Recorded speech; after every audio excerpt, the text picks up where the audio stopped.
Fort Sumter in 1861, a nation divided. Over 4 brutal years, nearly 2 million soldiers fought to preserve the Union. Among them, 5 future presidents and the first recipients of a brand new military decoration, the Medal of Honor. With independence won, our nation's westward expansion began. The Army moved in step, guarding settlers as native scouts lit the way. Immigrants joined the cause, and the Buffalo Soldiers etched a legacy of grit and honor across the American frontier.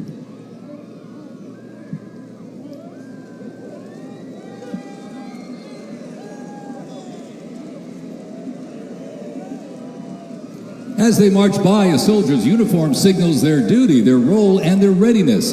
And by the late 1850s, official regulations outlined distinct looks, shaping the Army's identity and function across the force. Soldiers were issued 2 coats. One, a short sack coat for work and battle, with brass buttons and colored trim that marked their rank. Well, by war's end, that rugged sack coat became the soldier's uniform of choice. As the war escalated, volunteer enlistment surged. Congress authorized support. Well, by war's end, that 1,000 new troops answering the call to preserve the Union. As they march by, representing the Civil War era of our nation's history, is the 4th Infantry Division based out of Fort Carson, Colorado.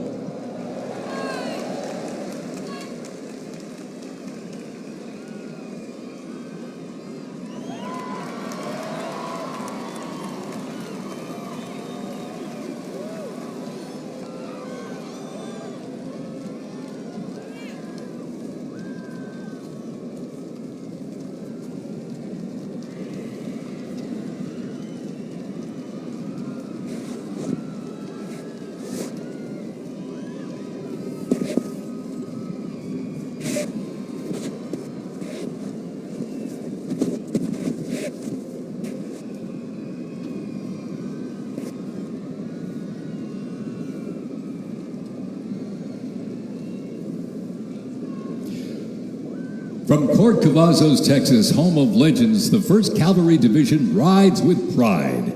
Born from the thunder of horse cavalry traditions of the Civil War, the 1st team forged its reputation on the front lines of history. They stormed Manila with the flying column, charged into Pyongyang as the first to breach the line and face the brutal crucible of Ia Drang, the first of 13 named campaigns in Vietnam where they proved their mettle. Today, that same warrior spirit lives on. You'll know the name, and you'll know them by their iconic cav hats, elite soldiers, and cutting-edge equipment. Tough, fit, fearless. The 1st Cavalry Division is a lethal, disciplined force that stands ready to fight and win anywhere, anytime. And the legacy rides on. This is the Cav.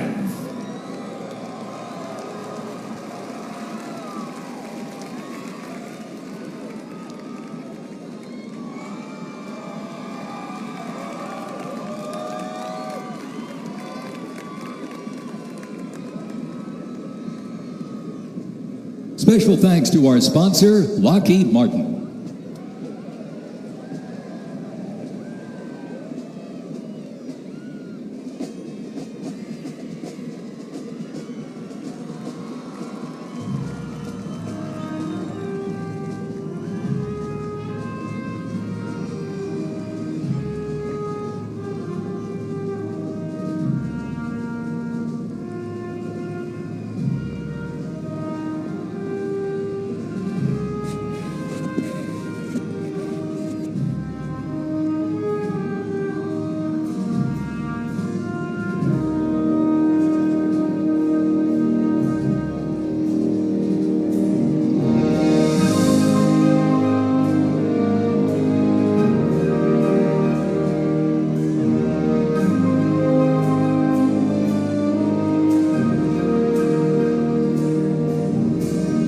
In 1914, years of escalating competition between European alliances culminate in the outbreak of the First World War. The 2 sides engage in a savage war of attrition, defined by opposing trenches, barbed wire, poison gas, and mass casualties. The United States initially maintained its neutrality, but was eventually drawn into the conflict in 1917. Despite having less than 130,000 soldiers at the beginning, the Army eventually grew to over 4 million, with nearly 2 million soldiers serving in Europe.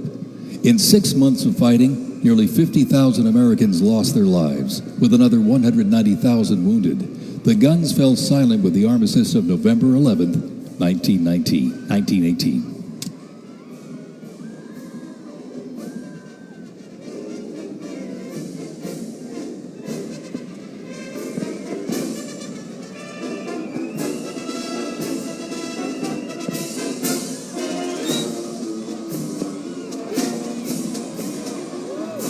We continue on with more USA World War I rolling stock. This 1918 Dodge touring car was part of the legendary 1919 Transcontinental Convoy. 3,251 miles and 62 grueling days across the Lincoln Highway. Now remember, no pavement, no GPS, and no power steering. Just grit, determination, and the drive to push Army mobility into the future. This car literally helped pave the way for the roads we rely on today, and reminds us when the Army moves, the nation follows. The 1918 Dodge Touring Car.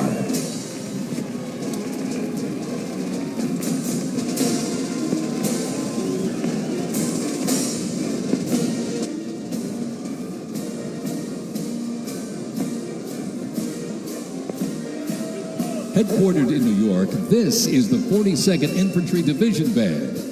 At the start of World War I, the 42nd Infantry Division was formed with troops from 27 National Guard units, stretching across the country like a rainbow. Composed of skilled musicians from all walks of life and professional occupations, they perform a variety of musical genres.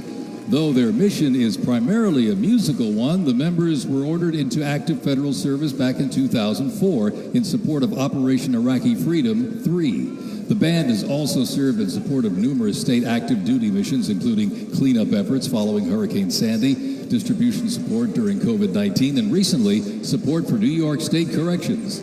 Commanded by Chief Warrant Officer 2 Ethan Wagner and led by Drum Major Sergeant First Class Drew Gans, the band is performing Over There, written in 1917 by Broadway composer and recipient of the Congressional Gold Medal George M. Cohan.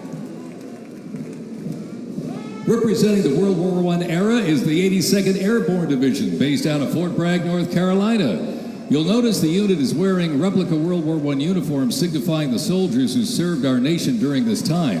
When the Americans entered the Great War, our soldiers, under the command of General Blackjack Pershing, hit the trenches in the new standard. It was the olive drab winter service uniform. Now on their heads you'll see a steel helmet with sand-textured paint built to deflect deadly shrapnel from above. Not bulletproof, but battle tough. Nicknamed the Pershing boot, on their feet was the M918, 1918 French boot. It was designed to survive the brutal grind of trench warfare. And on their backs, the field pack, rations, ammo, first aid, and a gas mask. Everything a doughboy needed to fight and to win.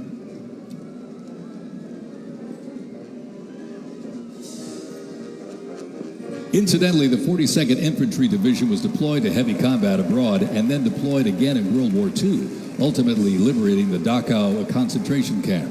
The 42nd responded to the terrorist attacks on 9/11. Later, with the war on terrorism, the rainbow stretched across the world again, deploying in Iraq and Afghanistan.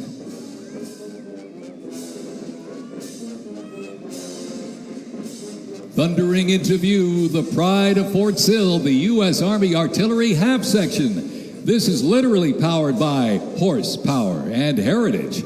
This elite ceremonial unit honors the legacy of the Army's horse-drawn artillery. With precision, discipline, and 6 majestic horses pulling a vintage 1918 caisson, the half section keeps tradition alive and rolling strong. Representing the power, pride, and precision of America's field artillery, this is Fort Sill's finest, ladies and gentlemen.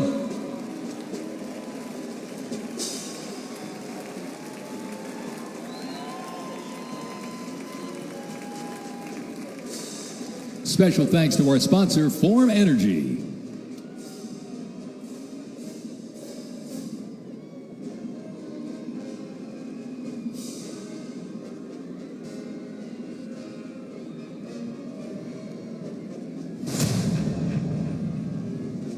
World War II, a global fight for freedom. In history's darkest hour, the United States Army was on the front lines. From the beaches of Normandy to the islands of the Pacific, the greatest generation faced down tyranny and turned the tide.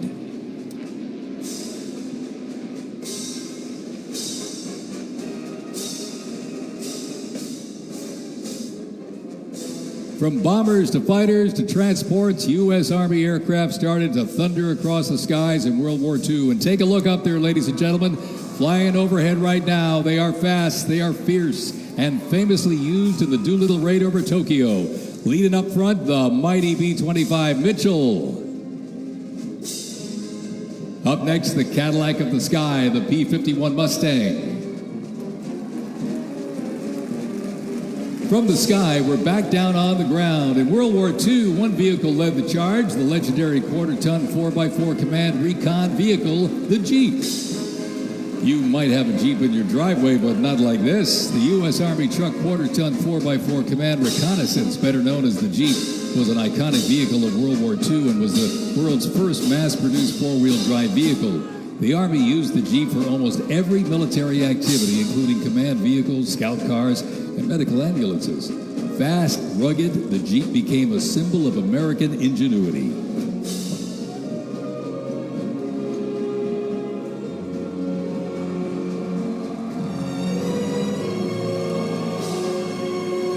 From Fort Bragg, North Carolina, this is the 82nd Airborne Ceremonial Band.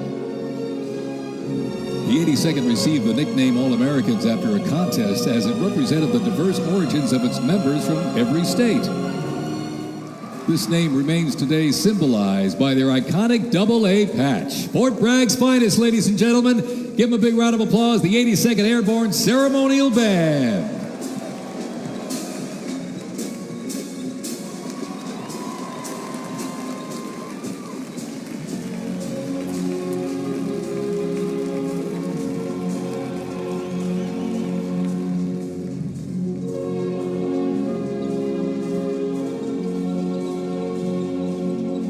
In a global fight like World War II, the U.S. Army knew our troops needed more than courage.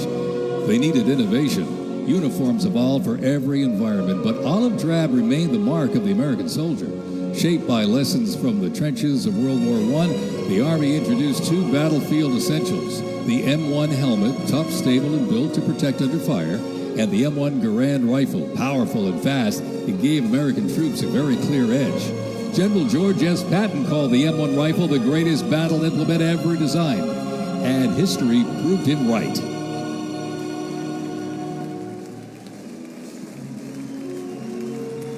The 82nd Airborne Division. The unit is best known for their bravery on D-Day, when 12,000 parachute and glider troops destroyed German supply lines after fighting for 33 days straight.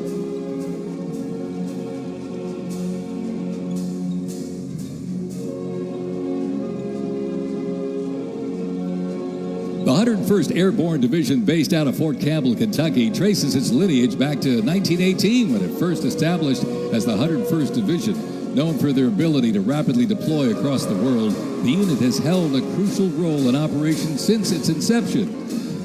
From parachuting behind enemy lines on D-Day to leading helicopter assaults in Vietnam, the 101st redefined modern warfare. In the 50s, the Screaming Eagles stood tall at home, protecting the Little Rock Nine during the fight for civil rights. In recent decades, they've been sent across the world with stints as far as the Middle East, where they took part in Operation Desert Storm and participated extensively in the war on terrorism in Iraq and Afghanistan. The Screaming Eagles continue to lead the way as tomorrow's division in today's Army.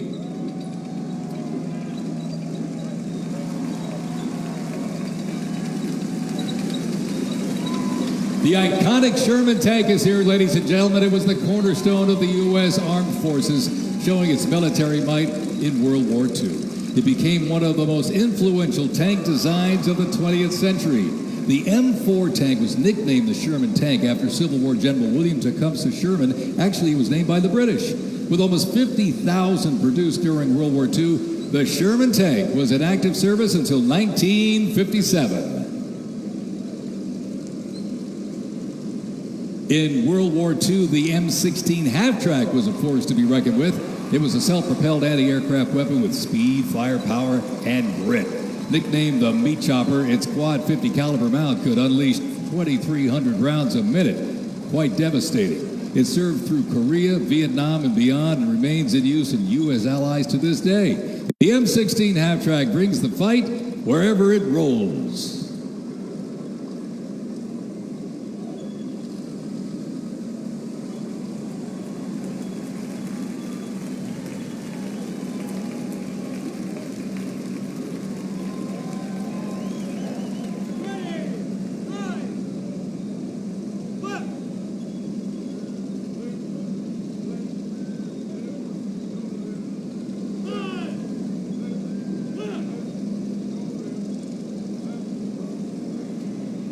The U.S. Army Transportation Corps motto states, "Nothing happens until something moves." That was never more true than with this. Look at this, the 2.5-ton Chevrolet Deuce and a Half. It can move up to 10,000 pounds of cargo and was the backbone of the Red Ball Express that kept the Allies supplied after D-Day in World War II.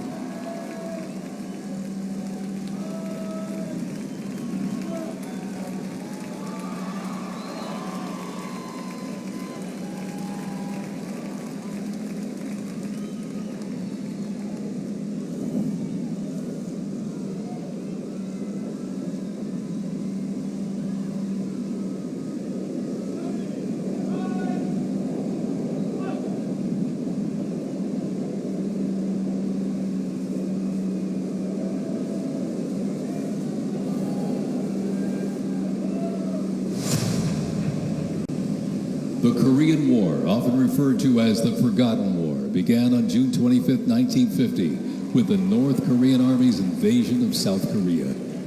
A coalition of South Korea, the United States, and other United Nations members defeated the invasion and advanced into North Korea. The coalition fought and defeated 2 Chinese offensives in the spring of 1951. Armistice negotiations began shortly after that defeat in July of 1951 until the armistice was signed 2 years later in 1953. Combat consisted of small attacks, raids, and patrolling.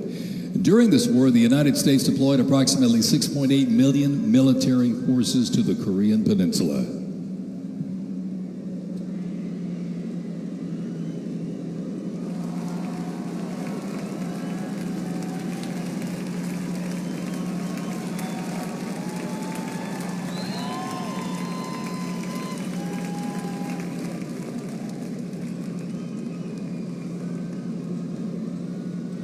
Special thanks to our sponsor, Coinbase.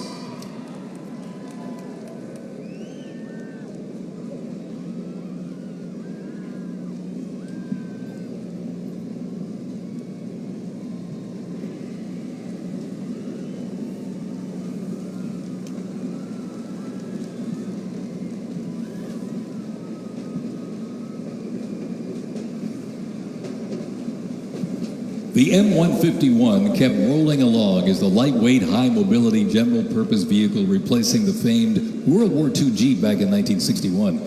Officially named the Military Utility Tactical Truck, or MUT, most servicemen generally referred to it as a Jeep. The vehicle spanned more than 40 years in 4 manufacturers and were everywhere that the Army was deployed.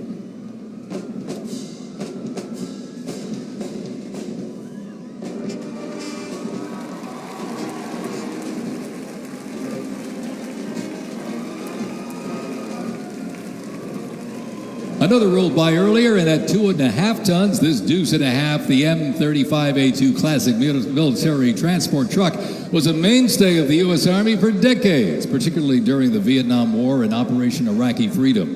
The Deuce and a Half proved its value moving cargo, supplies, and soldiers. Its capabilities include up to 5,000 pounds off-road and 10,000 pounds on-road, making it ideal for moving just about anything. In the jungles of Vietnam, the U.S. Army faced a new kind of war.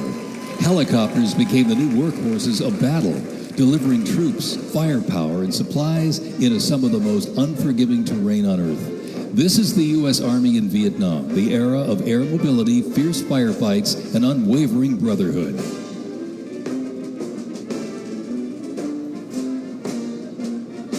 And over the music marching through, the roar of these legendary Army helicopters takes to the air. Flying overhead right now, they help define the Vietnam War. That staccato beat of the rotor blades was a welcome sound to many troops mired in combat. From transport and medevac to close air support and reconnaissance, they brought the fight to the front and pulled the wounded to safety. The OH-6 Cayuse scouted the terrain with unmatched agility. The AH-1 Cobra, also nicknamed the Snake, brought serious firepower. Its slim design, as you can see here, helped it survive and thrive in hostile environments to protect soldiers below. And the icon of the era, the UH-1 Huey, the first turbine-powered helicopter in service with the U.S. military. There was nothing the Huey couldn't do. General support, air assault, cargo transport, medic evacuation, and ground attack missions. The Cayuse, Cobra, and Huey, ladies and gentlemen, three iconic Army symbols in the sky.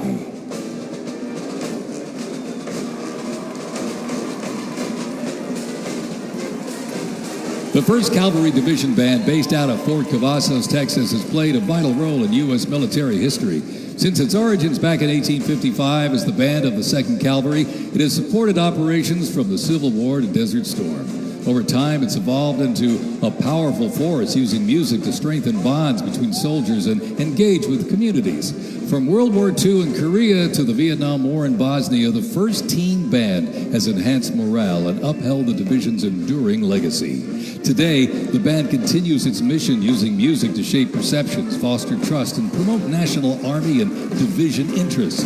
Standing ready to serve, it remains an enduring symbol of the 1st Cavalry Division's legacy and commitment to duty. The band performs Hit the Leather and Ride, a march composed by Captain Robert Meredith Wilson. This piece reflects the cavalry's transition from horses to mechanized warfare, capturing the speed, the resilience, and the tradition of the division. From Fort Cavazos, Texas, everybody, the 1st Cavalry Division Band.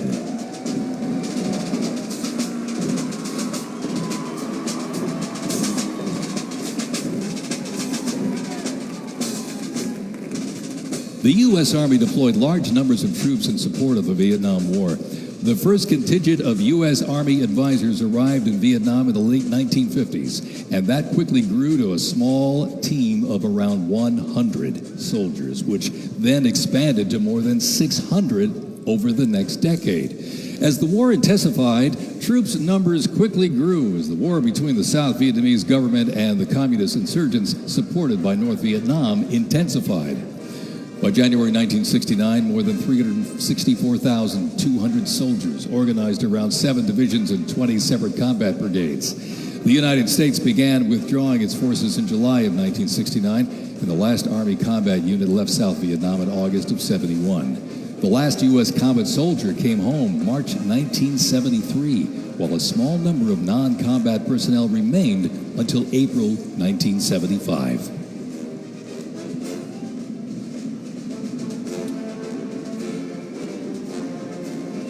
Representing the Vietnam War era is the 101st Airborne Division, based out of Fort Campbell, Kentucky.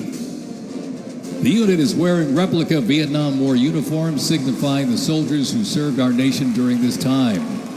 Blistering heat, thick humidity, and unforgiving terrain demanded uniform innovation. And the Army, they delivered. New lightweight uniforms were constructed to move with the soldier. The M16 replaced the M1 Garand, calling for redesigned ammo gear and faster reloads in combat. Body armor got smarter, jackets and trousers got lighter, and field equipment was reimagined to meet the mission head-on. Gone were the heavy Mickey Mouse boots, replaced by canvas tropical combat boots that offered better grip, faster drying, and all-day endurance.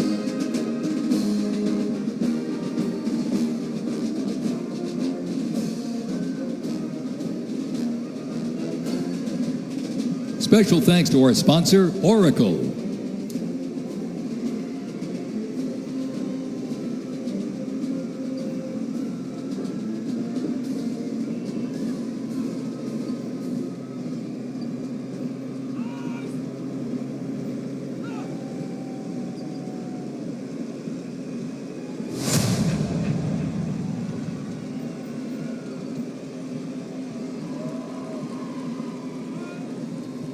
When Saddam Hussein's Iraq invaded Kuwait in August 1990, the U.S. Army deployed to Saudi Arabia to deter further Iraqi aggression in the region for what was known as Operation Desert Shield. By the fall, more than 750,000 troops comprising U.S. service members and coalition partners from more than 30 countries had assembled in the Saudi Arabian desert. In mid-January 1991, the U.S.-led coalition began Operation Desert Storm, which kicked off with an intensive air campaign designed to knock out key Iraqi infrastructure and weaken Iraqi forces. The ground offensive was launched in early 1991, where military forces overwhelmingly destroyed enemy tanks and vehicles. After only 100 hours of ground combat, coalition troops liberated Kuwait, and the Gulf War ended with Iraq's surrender.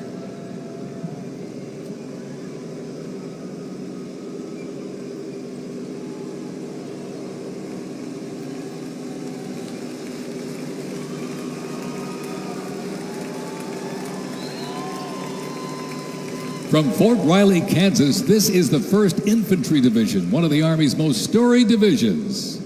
Nicknamed the Big Red One because of the distinctive red on their unit patch, as the oldest continuously serving division in the U.S. Army, the unit has participated in every major operation since World War I, living up to its motto, no mission too difficult, no sacrifice too great, duty first.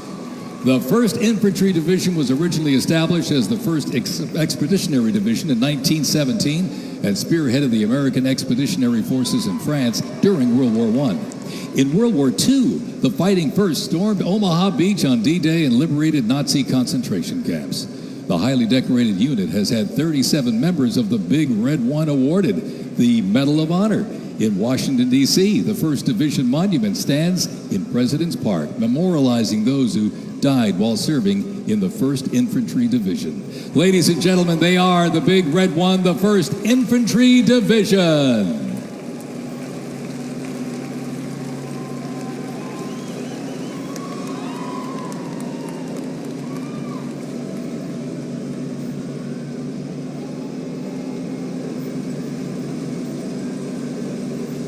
More military rolling stock. During Operation Desert Storm, the M2 Bradley fighting vehicle proved its value on the battlefield. It is fast, it is tough, and it is lethal. Named for General Omar Bradley, a leader from West Point's famed class of 1916, the Bradley was built to carry troops into combat with protection and power. Armed with a 25mm chain-driven cannon and twin-tube launched optically tacked wire-guided missiles, it played a critical role in clearing the way during the ground assault into Iraq. While the Paladin looks and sounds like a tank, it is technically a self-propelled howitzer that was first introduced back in the 1960s. Over the years, it's been upgraded to perform in versatile battlefields from Vietnam to the Soviet Union to Iraq.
In the Gulf War, no division hit harder or moved faster than the 1st Armored. The 1st Armored Division, nicknamed Old Ironsides, is the oldest, most recognizable armored division in the United States Army.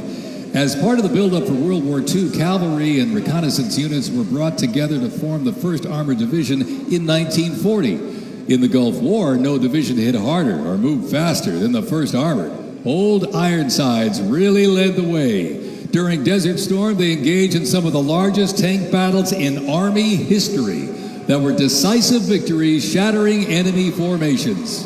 Based in Fort Bliss, Texas, America's Tank Division is currently supporting missions in 20 countries across 5 continents. From World War II to today, Old Ironsides remains battle-proven and always ready.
First used in Operation Desert Shield and Desert Storm, the M119 howitzer brought precision firepower to the front lines.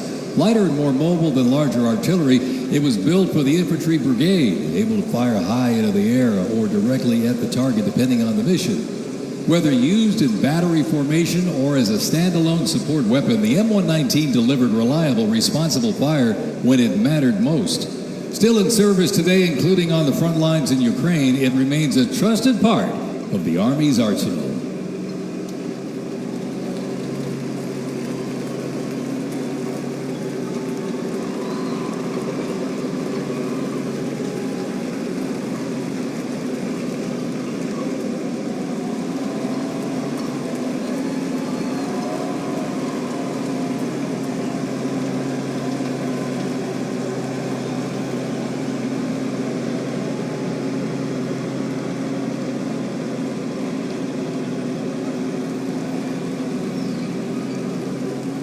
Special thanks to our sponsor, UFC.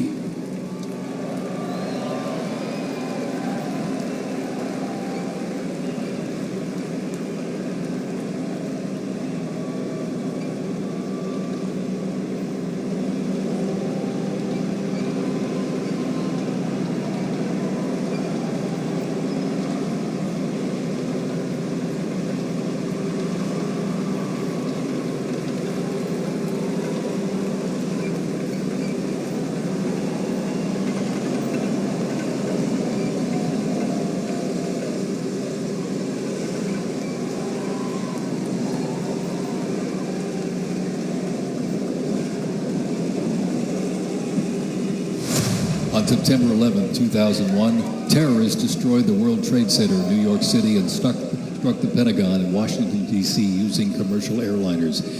In response, the U.S. launched the global war on terrorism. The U.S. would stop potential threats around the world and take the fight to terrorist groups and the nations that back them. The Army immediately deployed forces to Afghanistan to destroy Osama bin Laden's al-Qaeda terrorist organization and depose his sponsors, the ruling Taliban. The 2003 President Bush expanded the war to Iraq.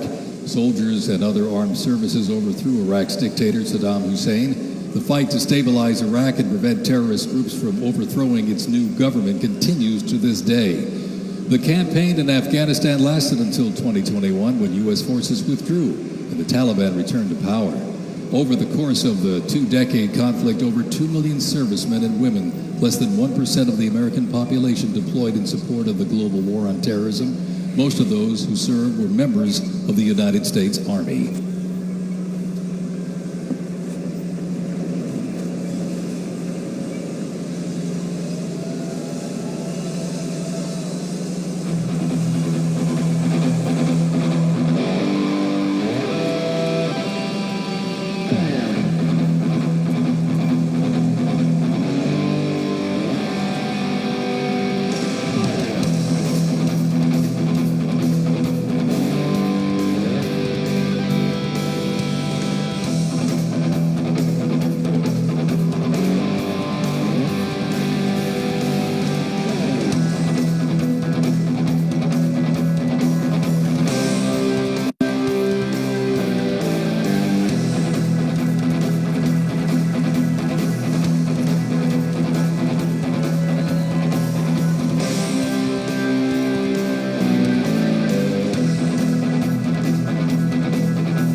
The global war on terrorism saw the introduction of a range of new technologies on the battlefield.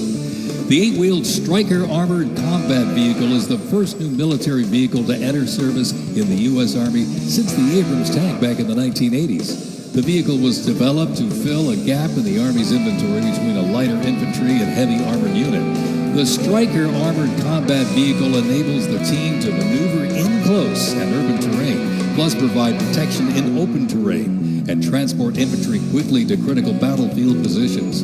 The first Stryker vehicles were fielded back in 2002 with the first Stryker Brigade combat team deploying to Iraq in 2003.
U.S. Army Rangers, predating the Revolutionary War, fought in the War of 1812 as part of the regular Army and patrolled the frontier from Ohio to western Illinois on horseback and by boat, with the likes of Daniel Boone and Abraham Lincoln in their ranks. After the 9/11 terrorist attacks, Rangers were called upon to lead the way in the global war on terrorism. As part of the U.S. Army Special Operations Command, the 75th Ranger Regiment, based out of Fort Bragg, North Carolina, represents a lethal, agile, and flexible force capable of conducting many complex joint special operations missions. Today's Rangers Regiment is the Army's premier direct action raid force. It is always combat ready, mentally and physically tough, and prepared to fight our country's adversaries. The U.S. Army Special Operations Command is an elite group of individuals trained to lead and succeed in protecting the country from their threats. Composed of 5 units with unique specialties, Special Operations works in small tactical teams, taking on the most challenging and sensitive missions. Military legends to service members and civilians alike, they take on terrorists through quiet guerrilla war-style missions in foreign countries. Ladies and gentlemen, the U.S. Army's Special Forces.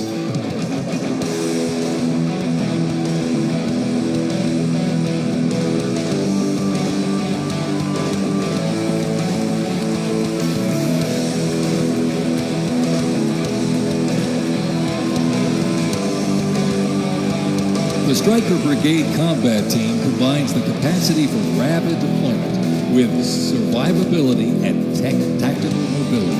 Adaptability and continuous transformation to overcome our enemies is vital.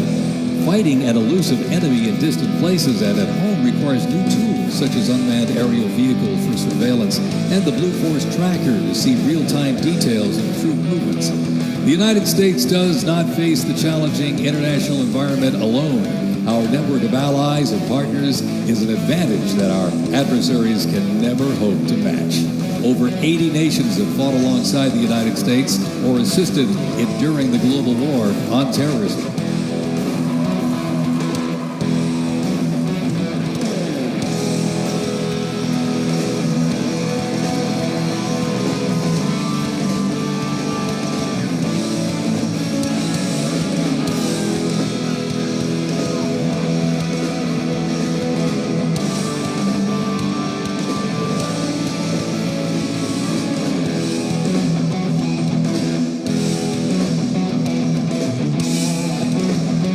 The 10th Mountain Division's climb to glory began with its establishment as the 10th Light Division in July 1943, the only one of its size in the U.S. military to receive specialized training for fighting in mountainous conditions.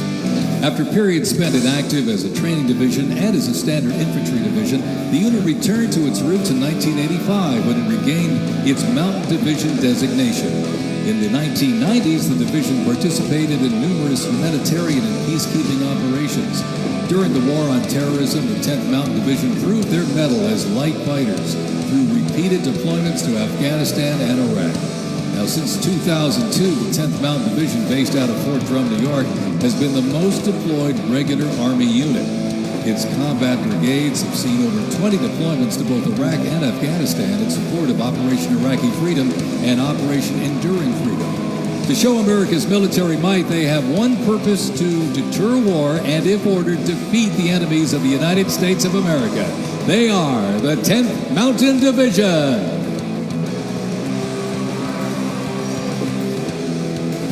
Investments in cutting-edge systems, drone technology, and AI-powered capabilities strengthen the force, equipping soldiers with tools they need to protect the country and defend democracy.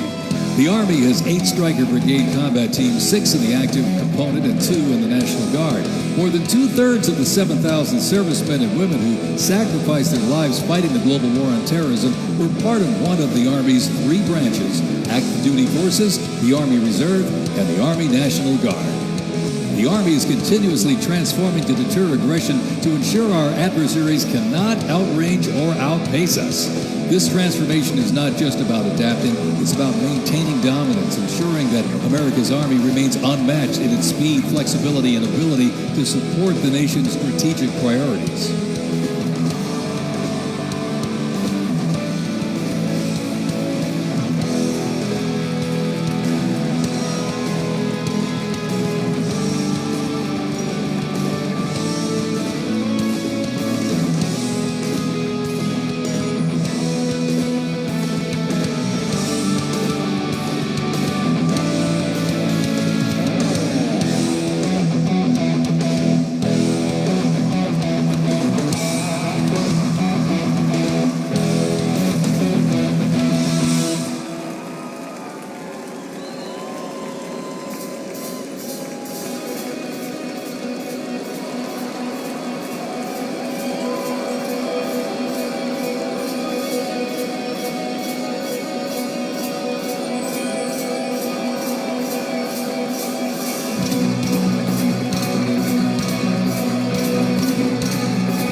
Special thanks to our sponsor, Palantir.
today, the U.S. Army's mission is to deploy, fight, and win our nation's wars. How?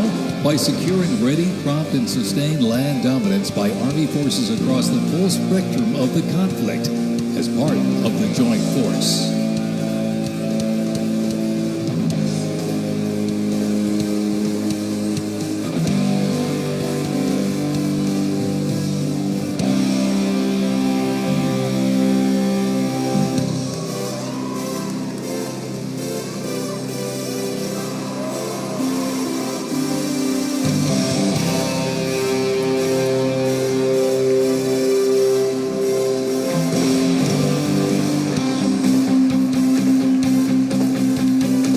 Keeping the Army forces battle-ready and nimble makes transportation for the U.S. Army a very vital element. Spread across the parade today, numerous fighting vehicles, some designed for very specific functions and others for flexibility, but they all must be maintained. With over 200,000 trucks alone, wheeled vehicle mechanisms ensure that the fleet of vehicles are ready, and these mechanics get the job done. This convoy starts with the M777, a lightweight howitzer. These lightweight howitzers may not look particularly lightweight, but are made from titanium. They are 7,000 pounds lighter than their predecessor, the old M198. Used by the Army since 2005, the M777 is currently being used in Ukraine. Weighing only 4,700 pounds, the M119 howitzer is smaller and is used by infantry brigades, particularly for air assault missions. It was first used in Operation Desert Shield and Desert Storm in 1991 and is also seeing active use in Ukraine.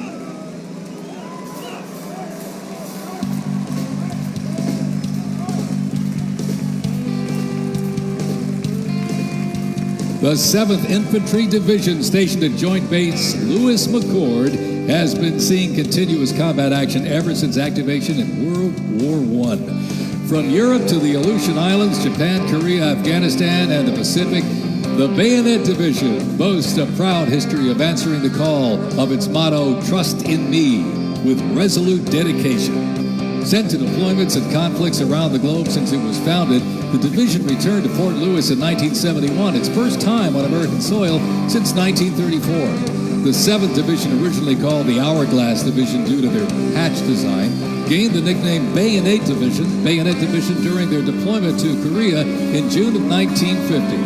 At Incheon Landing and during the liberation of Seoul, they were credited with plunging the bayonet into the heart of the enemy, with 13 members of the division receiving the Medal of Honor. The 7th enables and sustains the combat readiness of 2 Stryker Brigade combat teams and a Combat Aviation Brigade.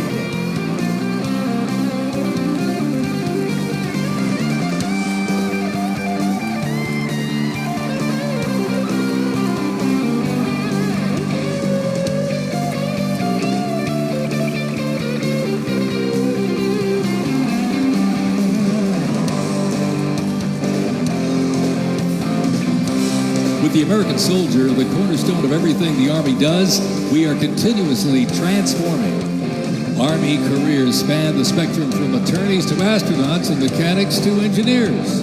The Army's greatest asset is our people, the finest men and women our great nation has to offer, with a myriad of talents that make us stronger. Aside from its people, the Army's next greatest asset is its technology and equipment. Coming up next, these vehicles offer a glimpse of what the Army employs for readiness and battle. The portable howitzers and the portable Abrams tank were used extensively in the Gulf War, along with Bradley tanks and the infantry squad vehicle. The ISB provides enhanced tactical mobility of an infantry brigade combat team. This allows commanders greater freedom of movement and action. The ISB provides the warfighter with increased flexibility to ensure infantry units maintain momentum to achieve mission success.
When duty calls, U.S. Army soldiers don't just answer, they lead. From Fort Bragg, witness a powerful demonstration of strength, purpose, and the unmatched capability of today's Army.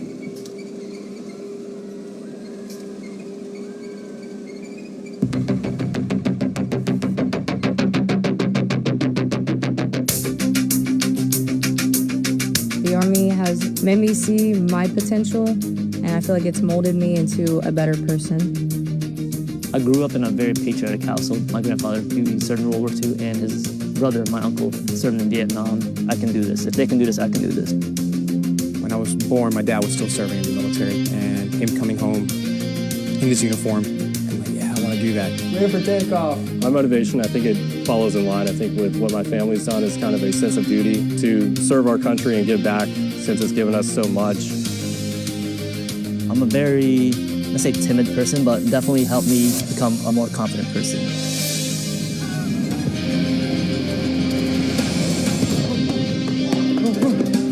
Working with a group and my peers, it really shows how much working with a team can strengthen you. All right, ready to go? Ready to go? I derive a lot of purpose from serving others. I think serving something bigger than myself gets me out of bed every day. Yeah, keep going up, keep up.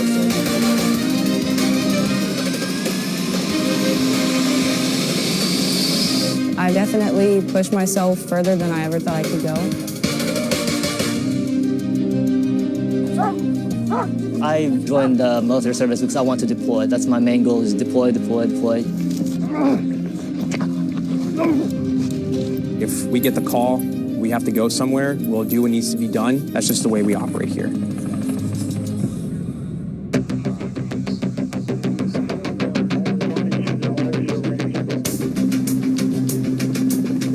This is one of the few jobs in the nation where we all take an oath to say, I'm willing to put my life on the line for you, and they're willing to put their life on the line for me. This is what we train for. This is what I want to do. My team leaders and squad leaders, they know exactly what to do. Check equipment, check weapons, check ammo.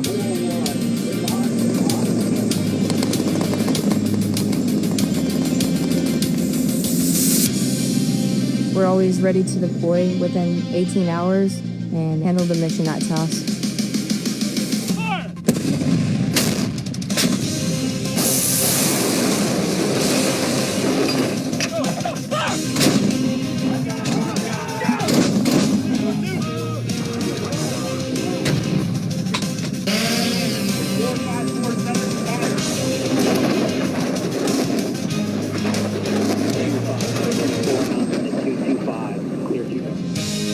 We jump so frequently so that our jump masters and the paratroopers are ready to deploy. I'm very passionate about being a jump master. The paratroopers, they see you and, you know, they believe in you. I love to instill that confidence with my passion into those paratroopers. It's a rush. It's great. Drop them clear for personnel drop.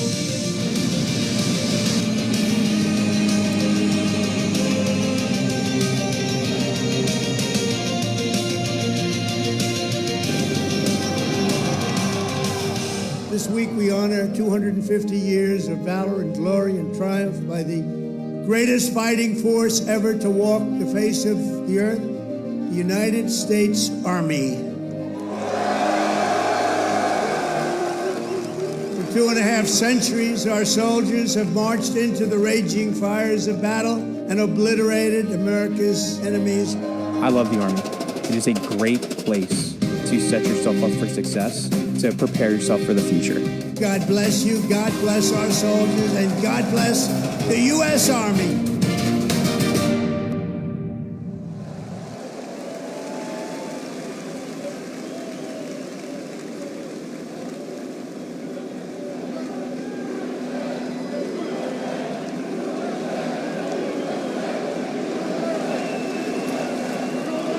Joint Base Elmendorf-Richardson, Alaska is the home to America's Arctic Angels, who execute expeditionary operations worldwide, conduct multi-domain operations in the Indo-Pacific Theater and the Arctic, and on order decisively defeat any adversary in extreme cold weather, mountainous and high latitude environments through large-scale combat operations. The Angels are the Army's only Arctic division. Masters of Arctic warfare, the 11th serves worldwide in all climates. Established in November of 1942, the Angels of the 11th Airborne Division led the way in the Philippines during World War II and spearheaded an amphibious invasion of Luzon and distinguished themselves during the liberation of Manila. After periods spent inactive and stationed in Germany from 1963 to 65, the division operated as the 11th Air Assault Division with the mission of testing and refining the Army's helicopter-centric air mobility doctrine. Activated once again in June of 2022, they remain dedicated to defending America's interests throughout the Arctic, in Alaska, and beyond. The 11th Airborne Division, America's Arctic Angels.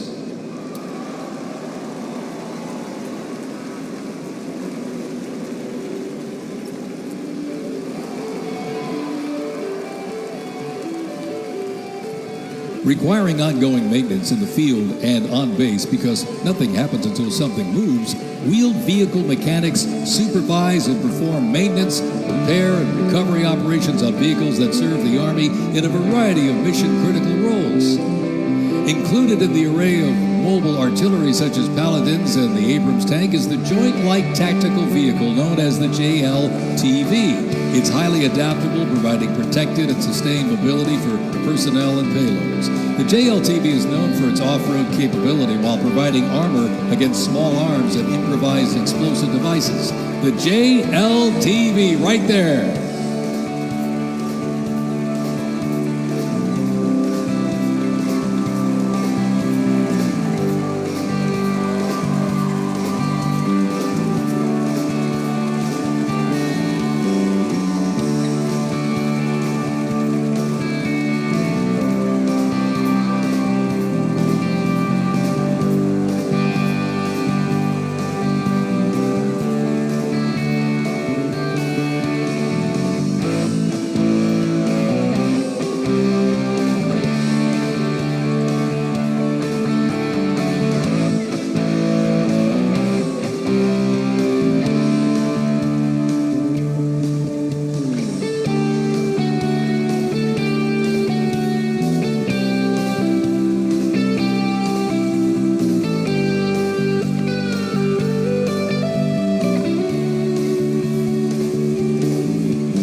The U.S. Army Reserve is inseparably linked to America's long-standing citizen-soldier tradition.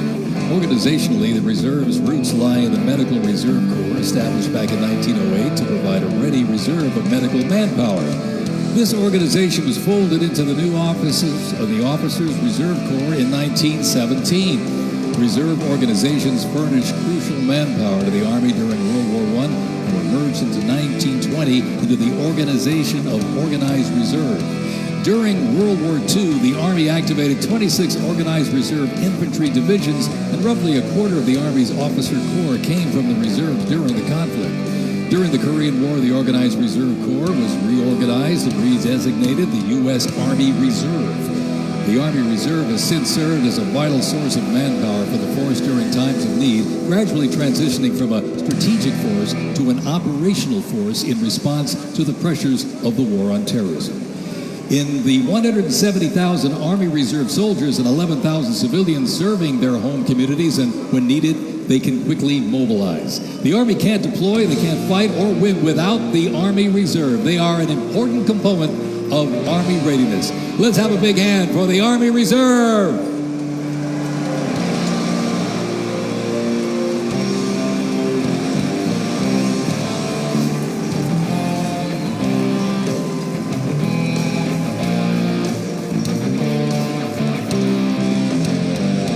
Today and tomorrow's Army looks to increase safety and survivability, create efficiency, and streamline processes. The Stryker is a great example of assessing evolving needs and developing the solution. Strikers provide a balance between heavy armor and infantry brigade and combat teams.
When Americans hear the name Bastogne, they remember one of World War II's most heroic defenses, the Battle of the Bulge. Surrounded by German forces in the frozen forests of Belgium in December 1944, soldiers of the 101st Airborne held the line.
Seated before you is a platoon from the multi-purpose company's 2nd Battalion, 327th Infantry Regiment, 1st Mobile Brigade, 101st Airborne Division, Bastogne. They are showcasing the Army's Transformation in Contact Initiative, a program that allows the Army to rapidly test, evaluate, and equip our soldiers with the newest technologies. Modern, mobile, and mission-ready, the Bastogne Brigade continues to adapt to new threats while staying rooted in the fierce resilience that defined its birth. They are carrying the next-generation squad weapons, the XM7 and XM250, both equipped with the XM157 optic. The vehicles are the infantry squad vehicle, a new mobility asset that can rapidly move through most terrain types. The trailer is the S-MET, and it's capable of carrying heavy loads under its own power through restrictive terrain. This platoon is equipped with 3 types of small unmanned aerial systems. They are the Ghost X, located on the S-MET, the C-100, and right above us there, the X-10D, which are flying above the formation right now.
The Bradley fighting vehicle has proved itself to be lethal and survivable in multiple theaters since it first fielded back in the 1980s.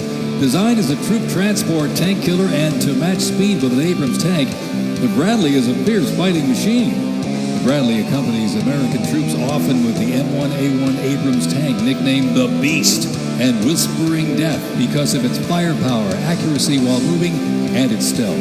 Together, they offer mobility and firepower, a fearsome combination.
High in the sky, the AH-64 Apache. It's the premier attack helicopter in the world.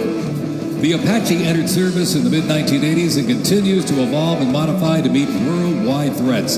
It can deliver intense fire on the battlefield with an array of aerial rockets, guided Hellfire missiles, along with 30-millimeter cannon fire. The aircraft you see here is configured with a sophisticated targeting radar system and can operate in poor visibility and in the black of night. With more than 1,280 aircraft in operation accumulating over 5 million flight hours, 1.3 million of which have been in combat, the AH-64 Apache represents the backbone of the U.S. Army's attack helicopter fleet and a growing number of international defense forces.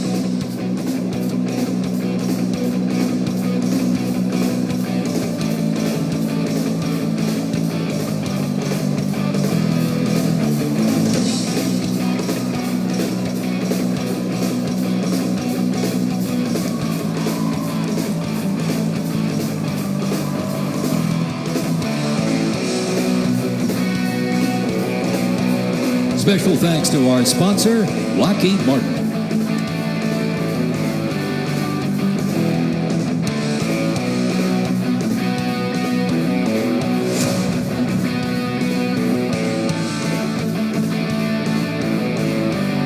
Now, let's roll on to the future of Army readiness.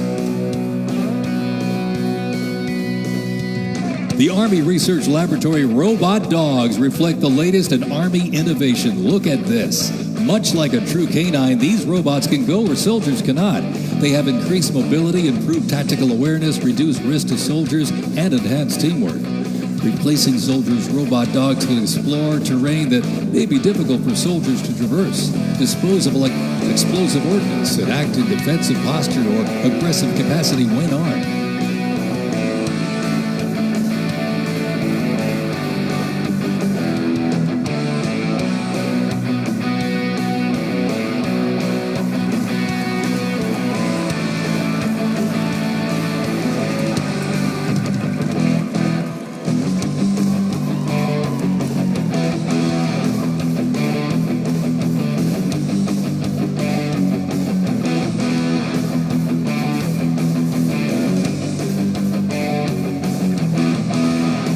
The Ghost Robot Dog is another innovation that can adapt seamlessly for various missions from recon to bomb recognition.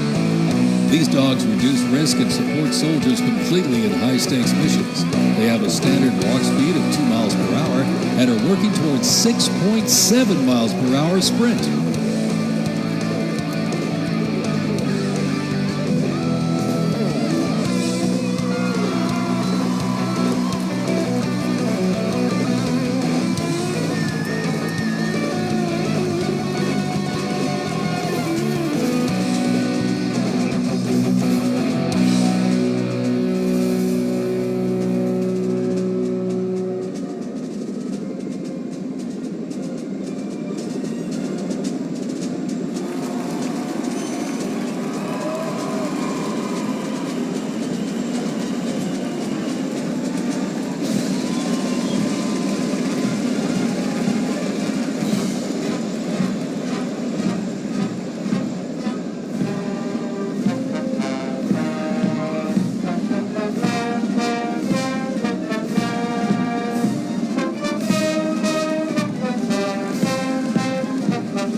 As the oldest continuously serving Army band and the oldest unit at West Point, this is the United States Military Academy Band, ladies and gentlemen.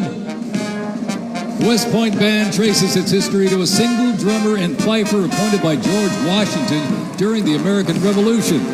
Over the next 2 centuries, this band evolved into one of the most capable and versatile performing groups in the world.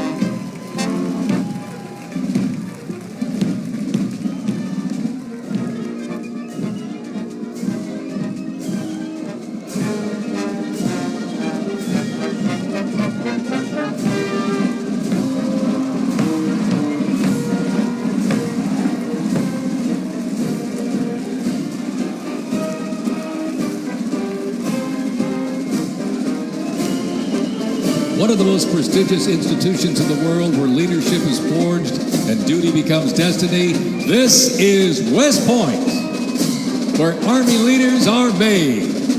With the motto of duty, honor, and country, West Point trains the best and brightest to serve their country as Army officers. Founded back in 1802 by President Thomas Jefferson, West Point is the home of the Long Gray Line, a legacy of courage and excellence that includes 77 Medal of Honor recipients, 2 U.S. presidents, Grant and Eisenhower, and numerous generals, including John J. Pershing, Douglas MacArthur, and Norman Schwarzkopf.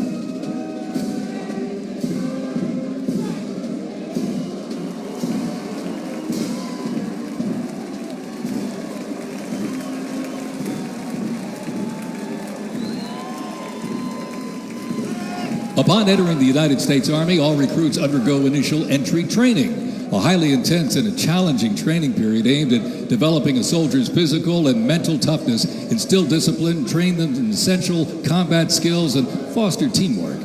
IET transforms civilians into soldiers based on the 7 core Army values: loyalty, duty, respect, selfless service, honor, integrity, and personal courage.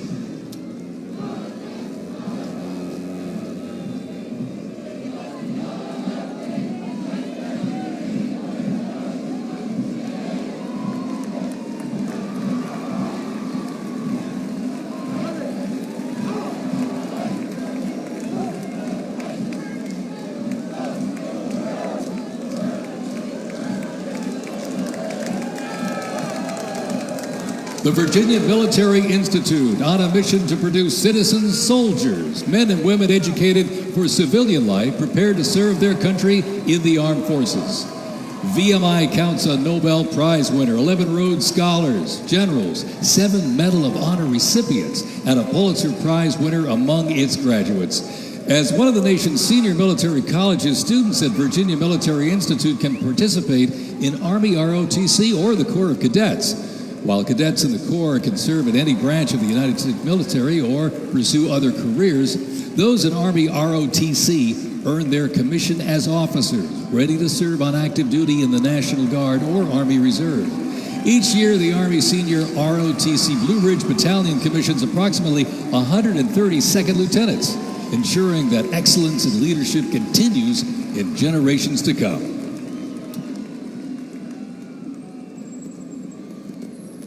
The Citadel, the Military College of South Carolina, offers students the opportunity to participate in Army ROTC or the Historic Corps of Cadets. Founded in 1842, the Citadel is the 3rd oldest of the senior military colleges and is known for its Corps of Cadets living and studying under a classical military system that makes leadership and character development essential. While military service is not required in graduation, more than 120 students earn their commission each year through the Army Senior ROTC Palmetto Battalion, playing a vital role in shaping the future.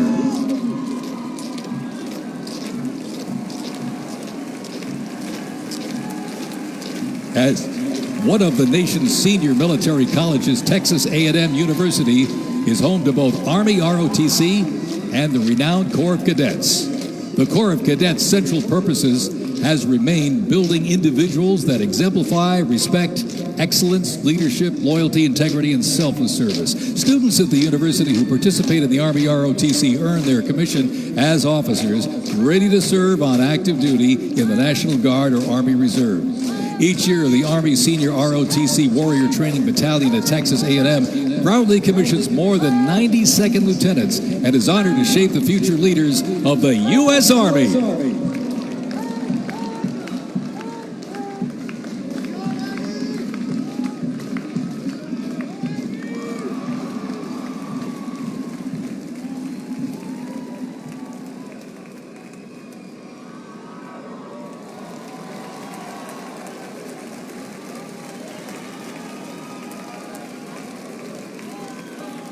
In a powerful display of commitment, these future soldiers will raise their right hand and take an oath of enlistment, pledging to serve our nation.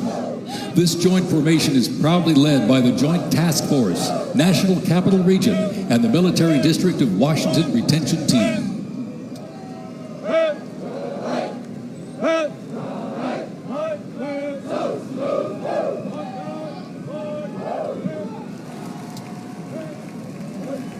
Shaping tomorrow's Army, West Point's most inspiring cadets remind us that America's future is courageous and in capable hands.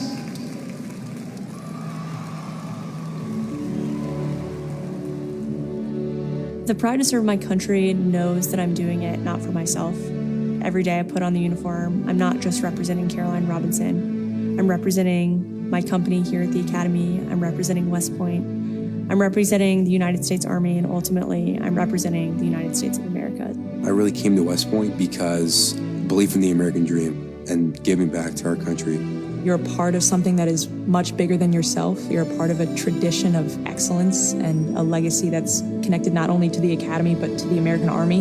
I'm surrounded by people who want to make themselves better and serve our country. Excellence is their baseline, and that to me is what it means to be a West Point cadet. From the earliest days of our nation, this supreme tradition of American military service has been passed down from soldier to soldier and generation to generation, and it's a beautiful thing to watch. My brother preceded me here, and originally I didn't really know what West Point was until he came. But when I saw the mission that they were committed to, of upholding the principles of American democracy and protecting the Constitution, I knew it was somewhere I had to be. Every time that we lived outside of the United States, I always developed this sense of gratitude and pride of being an American, and I wanted to give back to my country what it gave to me. And it wasn't until I zipped up the blouse and I put the belt on for the first time that I realized that I was going to be serving my country, and it felt right. West Point was the place that I needed to be, and more importantly, the Army was where I wanted to be. I just looked to the left and right over basic training and realized that we all had the same American patch on our shoulders, that we're all fighting for the same thing. I mean, there was no better feeling in the world knowing that every single person around you is committed and willing to die for that mission. You came for excellence, you came for duty, you came to serve your country, and you came to show yourselves that you are among the smartest, toughest, strongest, most lethal warriors ever to walk on this planet. What excites me the most about my future in the Army is the opportunity that I'm going to have to give back to the American soldiers that I'm going to be leading. Because ultimately, they don't get to choose. And to me, it's that burden of responsibility to be the best leader. And as a young officer, that's going to be exactly what I get to do. I was the cadet basic training first detail for the first 3 weeks. And I got to see the new cadets come in from their families' homes and being in process on their very first day and watching them grow so quickly. I would do all the formations, and I looked out at these 1,000 new cadets, people who just come out of high school. They were completely different people. I don't think there's another institution in the country like West Point where the student body is so committed to furthering the mission of America and ensuring our democracy and freedom for generations to come. I'm really surrounded by the best of the best, and that's when I realized this is a place that I absolutely want to be. West Point itself is an amazing institution, but it only provides opportunities. The people here have to choose to take those opportunities and grow and lead and serve. And the people here want to do that. And I'm proud to be a part of that. And I would tell any high schooler who is considering it, you won't regret it.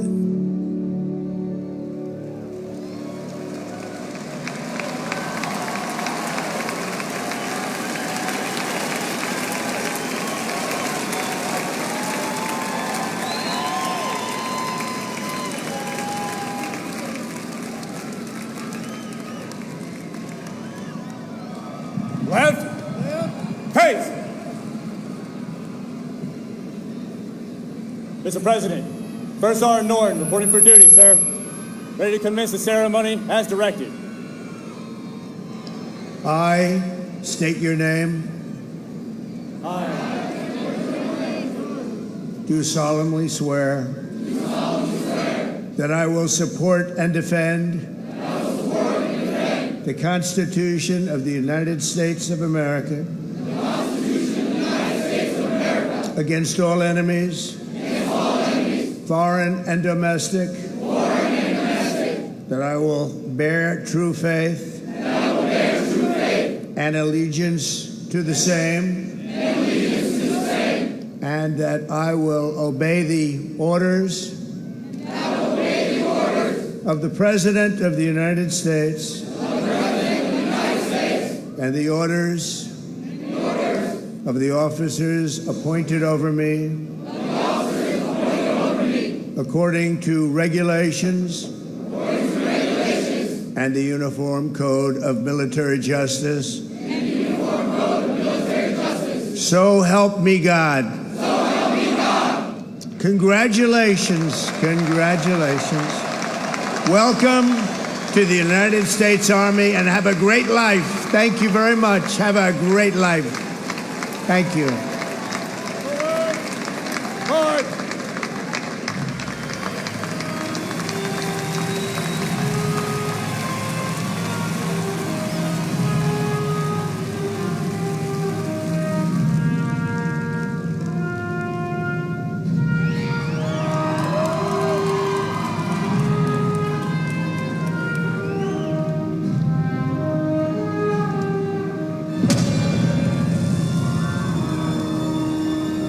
Ranger School is the best life insurance policy for our Army. It will always end with two people facing off with each other, and we need young leaders to be able to close with and destroy the enemy and defend our nation's interests forward.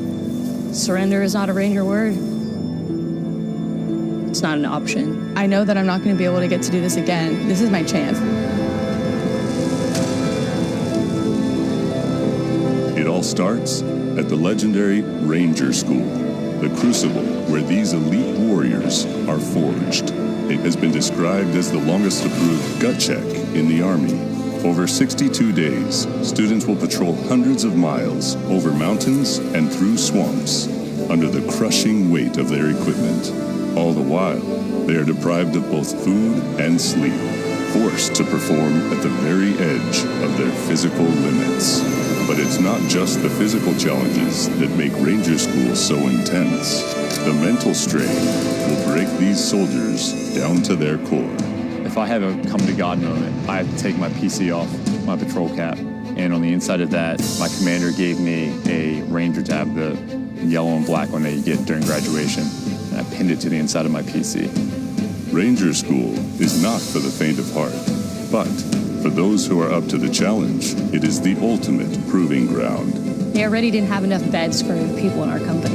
And our eyes reminded us that we don't have enough beds because there's not going to be this many people by tomorrow. Just a slight reminder that there's too many of you anyways, and not all of you are going to pass.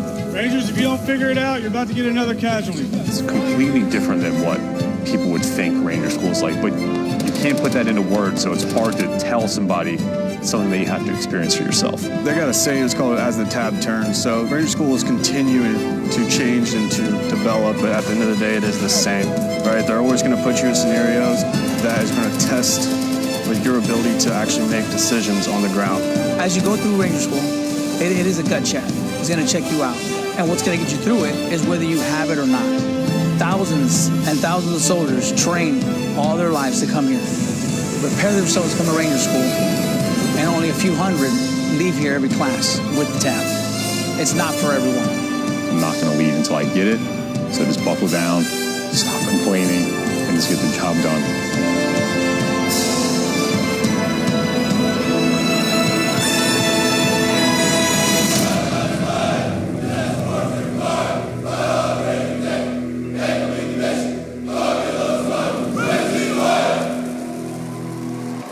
Please welcome country music sensation and proud supporter of our troops, Warren Ziders.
Yeah.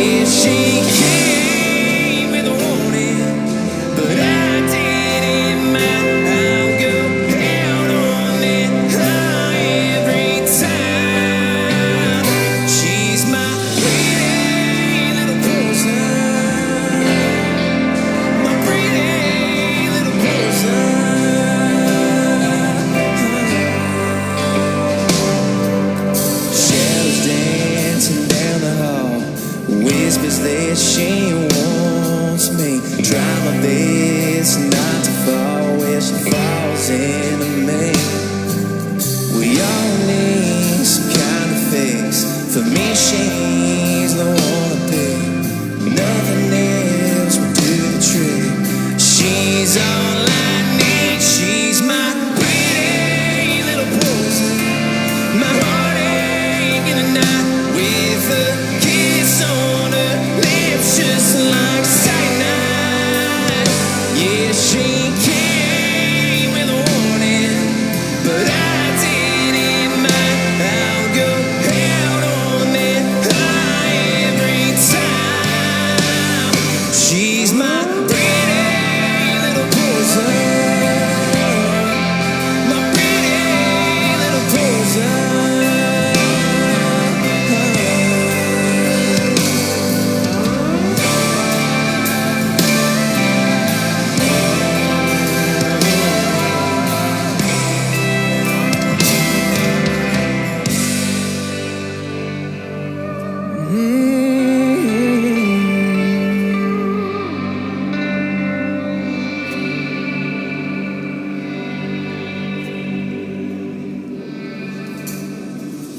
Some I guess it's alcohol. I don't want none at all. I just want you. No, I just want you. My pretty little poison. My heartache in the night with a kiss on her lips, just like cyanide. Yeah, she came with a warning, but I didn't mind. I'll go out on that high every time. She's my pretty little poison. My pretty little poison. She's my pretty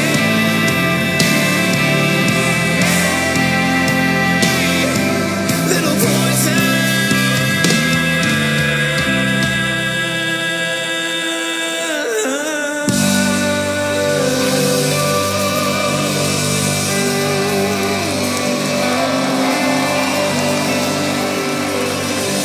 Thank you.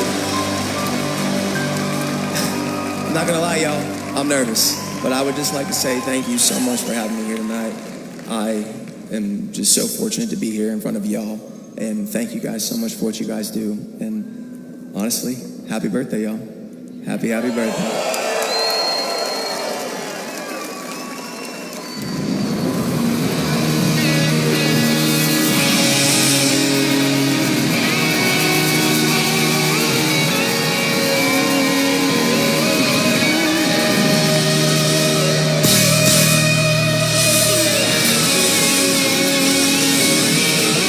This next song was loved by y'all, so if you know the words, please sing along. The song's called Ride the Lightning, y'all.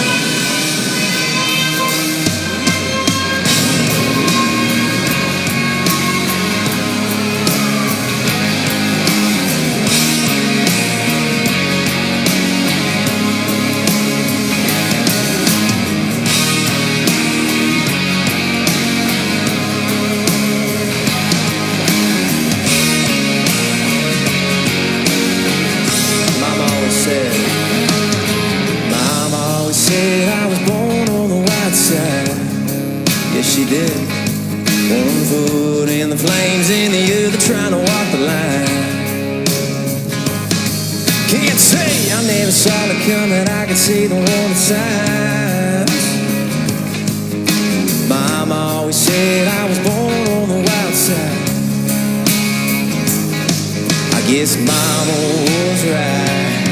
'Cause when the clock strikes midnight, gonna ride the lightning, feel the thunder till the darkness pulls me under.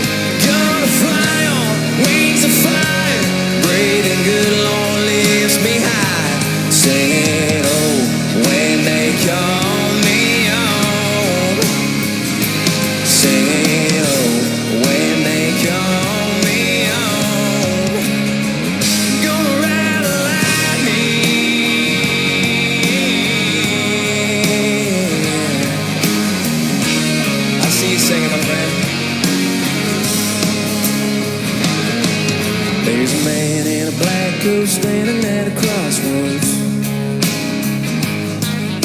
with a pen in his hand and a long list of life songs.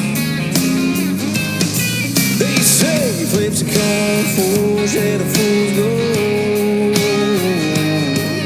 There's a man in a black coat standing at a crossroads.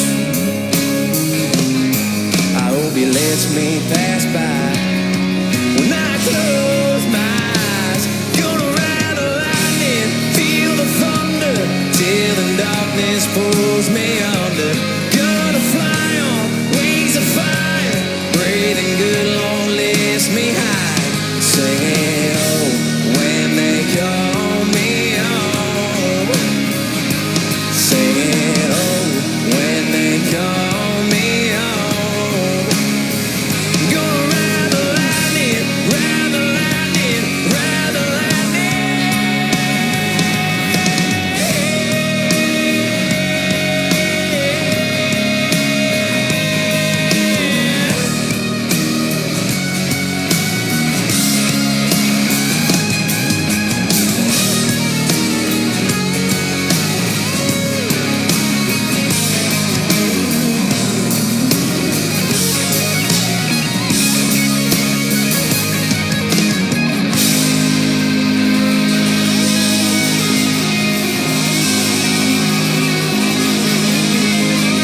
We got one more chorus, y'all.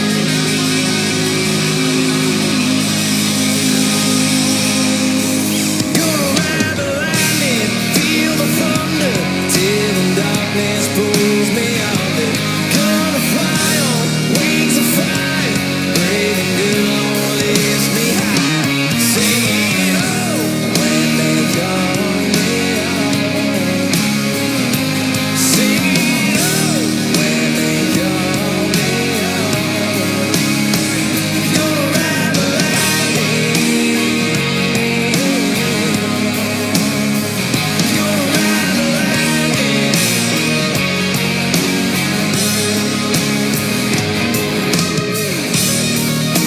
Ladies and gentlemen, everybody here, everybody that's attended tonight, I just want to say thank you so much. And I'll leave y'all with this. I'm Warren Zatters, y'all. Thanks for having me.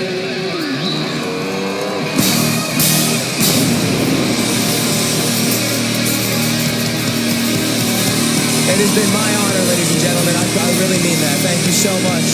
Happy birthday to the Army. Happy birthday to our President, Donald Trump. Amen, y'all. God bless America, baby!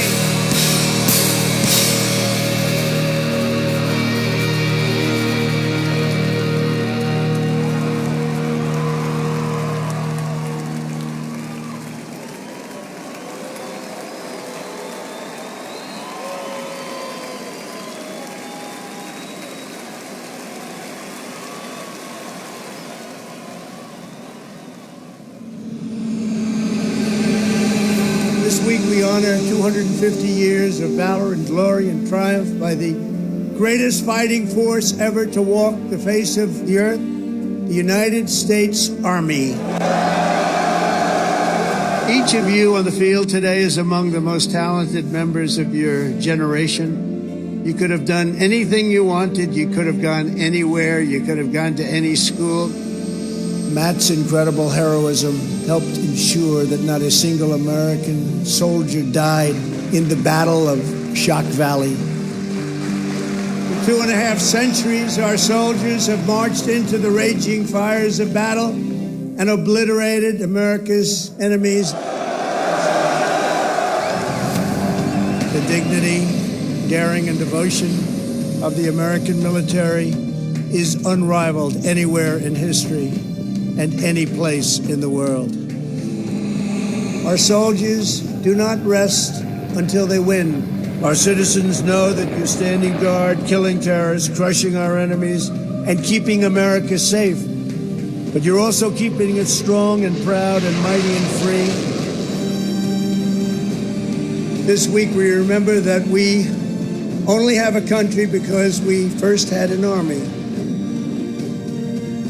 As President of the United States, let me express my undying gratitude for every soldier here today, for every veteran and their incredible families, and for every patriot who has worn the uniform. Our debt to you is infinite and everlasting. With the grace of God, America will always prevail.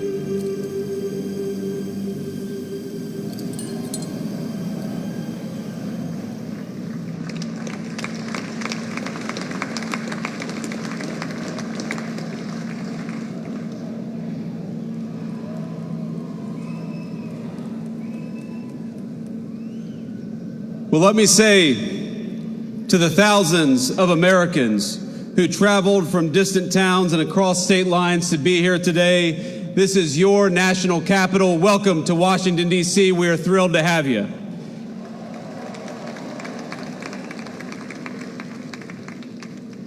This evening, as we celebrate the 250th anniversary of the United States Army, the oldest branch of the greatest fighting force ever known to man, I want to say to all the soldiers all across our nation's capital and all across the world, happy birthday, soldiers. We're proud of you.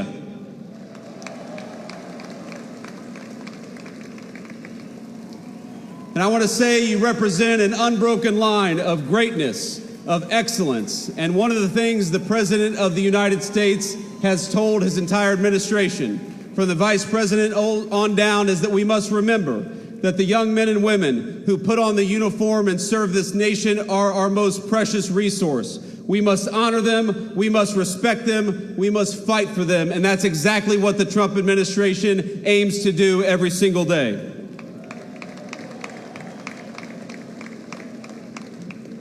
And so to our soldiers, we're so proud of you, and let me tell you that the way that we honor and respect you is, number one, we never ask you to go to war unless you absolutely have to. And number two, when we do ask you to go to war, we give you the weapons and the support needed to kick the hell out of the enemy and come back home safely.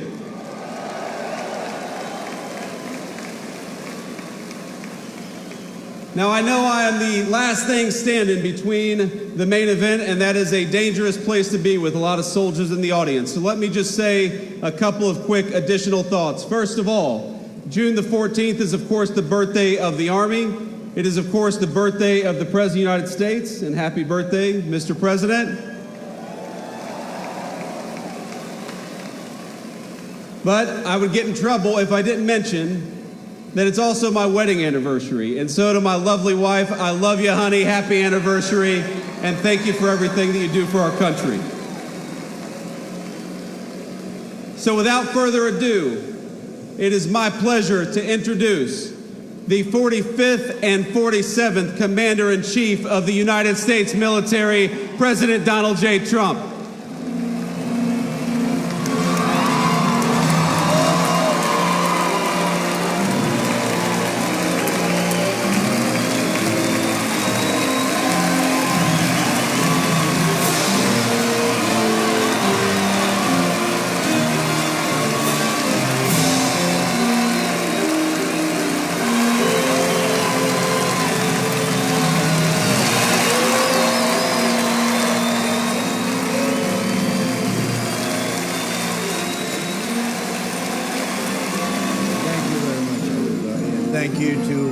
Vice President Vance, and thank you to our wonderful First Lady, and above all, thank you to the greatest, fiercest, and bravest fighting force ever to stride the face of this earth, the United States Army. Thank you very much. Because the Army keeps us free, you make us strong, and tonight, you have made all Americans very proud. They're watching from all over the world, actually. Made them all very proud. Every other country celebrates their victories. It's about time America did too. That's what we're doing tonight. And watching this magnificent display, our souls are filled with gratitude for every generation of warriors who have worn the uniform all the way back to the very beginning. So to every veteran across our land, and right here in our nation's capital, including 6 recipients of the Congressional Medal of Honor, We love you, we honor you, and we salute your noble service to our flag and to our country. As we celebrate tonight, we also think of the hundreds of thousands of Army soldiers who have made the supreme sacrifice for our nation and selflessly laid down their lives in every war, from the Revolution to the War on Terror. To the Gold Star families with us today, the courage of your heroes is the bedrock on which our entire nation stands. We thank you. Yes, we thank you. Today we commemorate an event that did not just change American history, but changed the history of the entire world, with the creation of America's Army on June 14th, 1775. Liberty got its shield and the freedom got its sword. Those first Army patriots in the American Revolution fought against a fearsome enemy and impossible odds, but they were armed with a righteous cause. They were led by an indomitable commander, a truly great man, General George Washington, and they were united by an eternal creed. Their motto was victory or death. Over the past 2.5 centuries, our warriors have shown unrivaled valor on fields of battle around the globe. With the frostbitten feet and bloody fist, they have marched into the flames and fury of combat, charged up mountains, stormed beaches, waded through torrents of gunfire, and leapt into skies thick with smoke and shrapnel.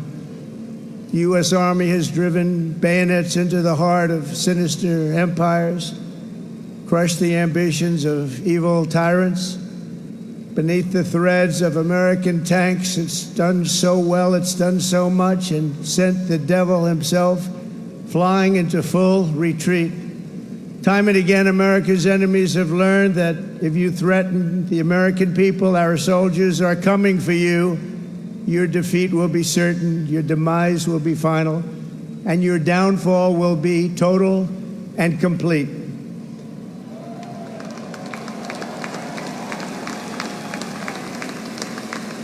Because our soldiers never give up, never surrender, and never, ever quit. They fight, fight, fight, and they win, win, win.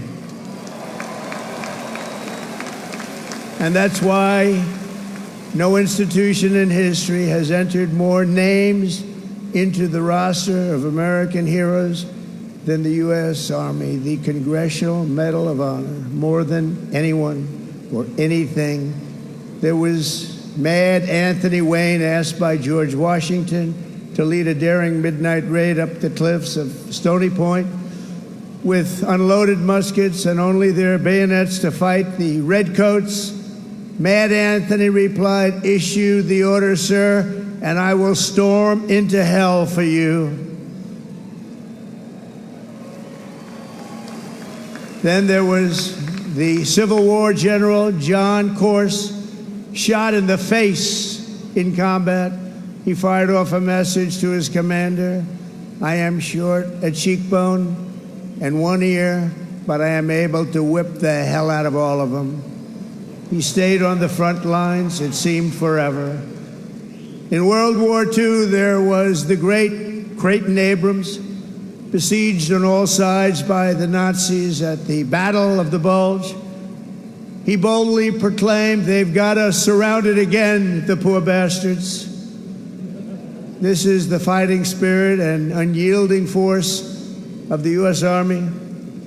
It has never changed, and it will never, ever change, because there is no earthly force more powerful than the brave heart of a U.S. infantryman or an Army Ranger, paratrooper, or Green Beret. They are the best, they are the finest. From Bunker Hill to San Juan Hill, from Gettysburg to Guadalcanal, from Yorktown to Shiloh, and from the trenches of the Argonne to the mountains of Afghanistan, the Army has forged a legacy of unmatched courage, untold sacrifice, and unequaled and undying glory. Our soldiers have poured out their blood by the bucketful on Missionary Ridge, and Heartbreak Ridge, on the sands of Sicily, Normandy and the Philippines, and on the dusty streets of Da Nang, Baghdad, and Fallujah. Thanks to their extraordinary service and devotion, 250 years later, America stands tall, America stands proud, and America stands free. We're the hottest country in the world right now, and our country will soon be greater and stronger than ever before. Down through history, we've been blessed beyond words by this valiant legion of Army warriors and patriots, heroes and legends. And tonight we affirm with unwavering certainty that in the years ahead and in every generation hence, whenever duty calls and whatever danger comes, the American soldier will be there.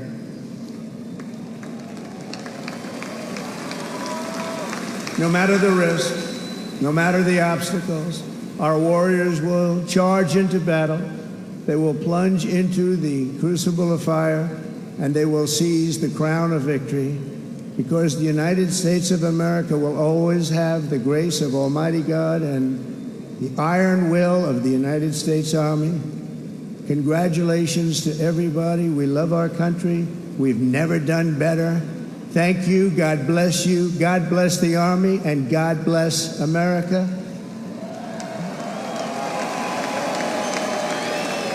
And now I'd like to ask our great First Lady to join me at the podium. Thank you very much, everybody.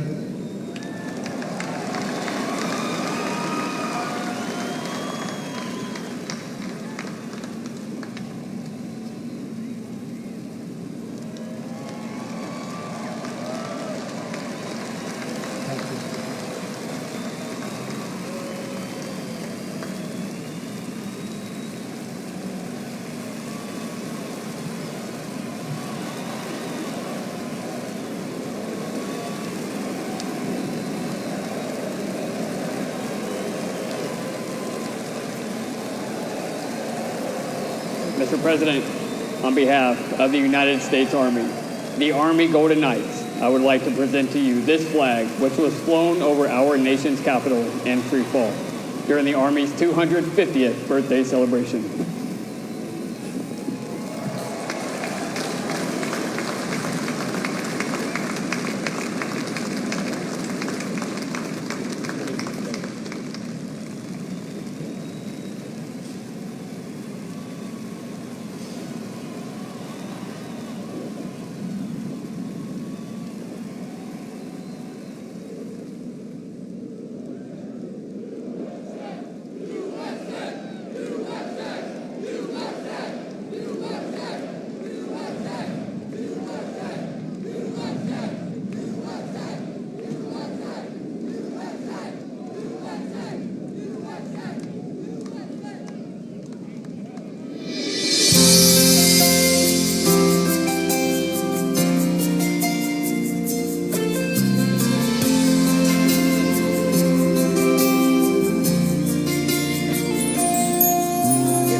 Just my children and my wife. Thank my lucky stars to be living here today, 'cause our flag still stands for freedom, and they can't take that away. And I'm proud to be an American, where at least I know I'm free. I won't forget the men who died, who gave that right to me. And I gladly stand up next to you and defend her still today. 'Cause there ain't no doubt I love this land. God bless the USA.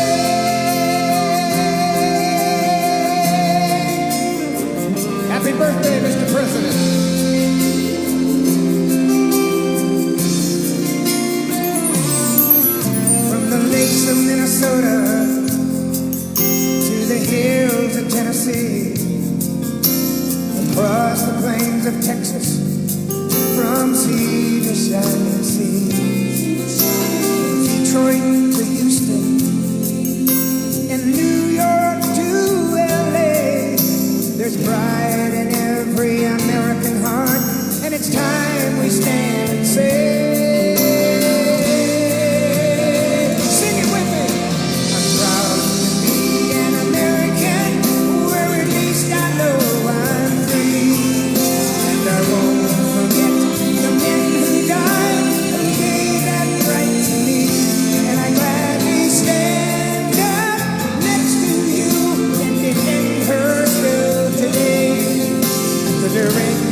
Thank you.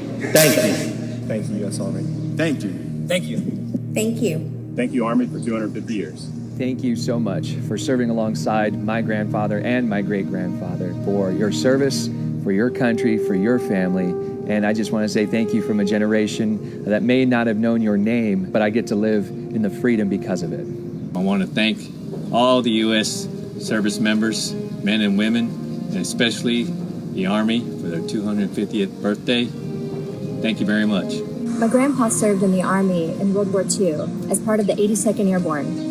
Thank you, Army, for everything that you do. My brother Rob and my son Alec both served in the U.S. Army. We thank you for your courage, your sacrifices, and the burdens that you may now carry. Thank you so much for doing what you do, putting your lives on the line for other men like me to live the life I live. And I just want to say happy birthday to the U.S. Army, congratulating them on 250 years. I want to give a big shout out to my Uncle Zadie, who served in the Army, and thank you for all you do. I'm very thankful for the dedication and the hard work of the men and women of the U.S. Army. Hi, American soldiers. Thank you for all you do. Love you. Our freedom is not free, and we know that we are free because of you and your efforts. Thank you to our Army active duty and veterans for protecting our rights and freedoms. Comes at an immeasurable cost. I'm wishing you the best. Happy birthday, Dawn. Happy birthday, Army. Thank you to everybody who's serving today and has served in the past. Love you guys and girls. Thank you so much for everything you do. A big thank you to the men and women that serve our country and everything you guys do for us. Thank you, Army, and happy birthday. Happy birthday, Army. Happy birthday, Army. Happy 250th.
When I raised my right hand, I swore an oath to every generation before me.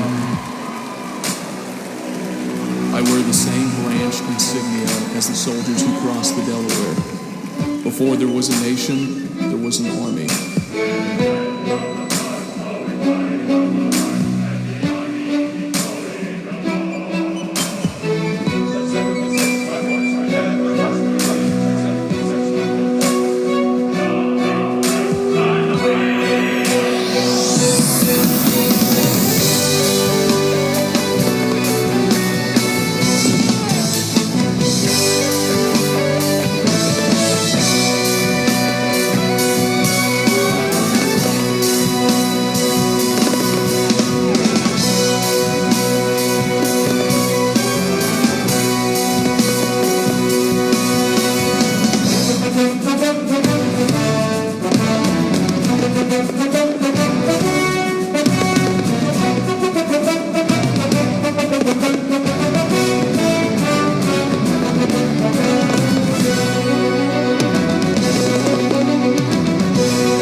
seen what division costs. I serve because unity is worth the fight. I carry that legacy forward every time I put on this uniform.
Both of my grandfathers served in the Second World War. They answered the challenges of their time, and it is my goal in this uniform to answer and meet the challenges of my time head on. He ain't heaven,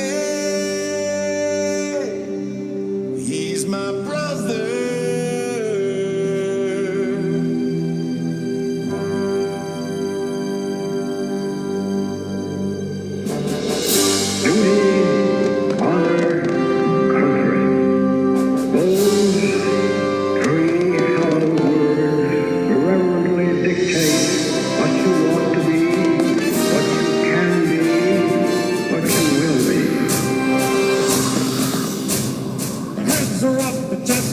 The arms are swinging a cadence count. Sound off. 1, 2. Sound off. Bring on down. 1, 2, 3, 4, 1, 2. Bring on.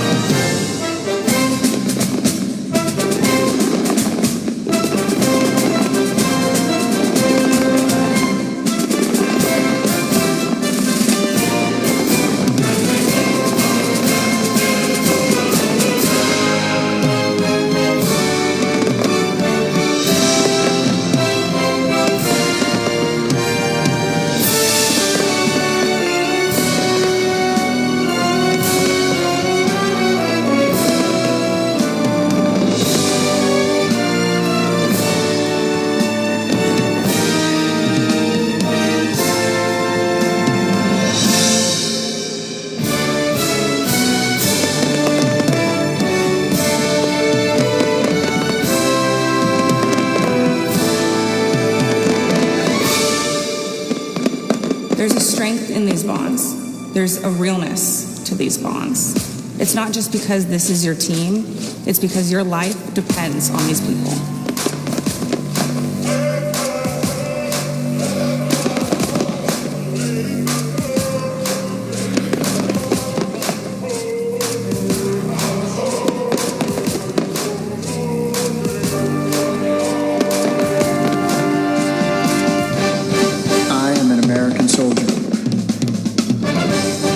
I'm a warrior and a member of the team. I serve the people of the United States and live the Army values. I will never accept defeat. I will never quit. Trained and proficient in my warrior tasks and drills. I am an expert and I am a professional. The enemies of the United States of America in close combat. I am a guardian of freedom and the American way of life. I am an American soldier. I am an American soldier. I am an American soldier. So on we go, 'cause welfare is my concern. No burden is he to bear. We'll get there. For I know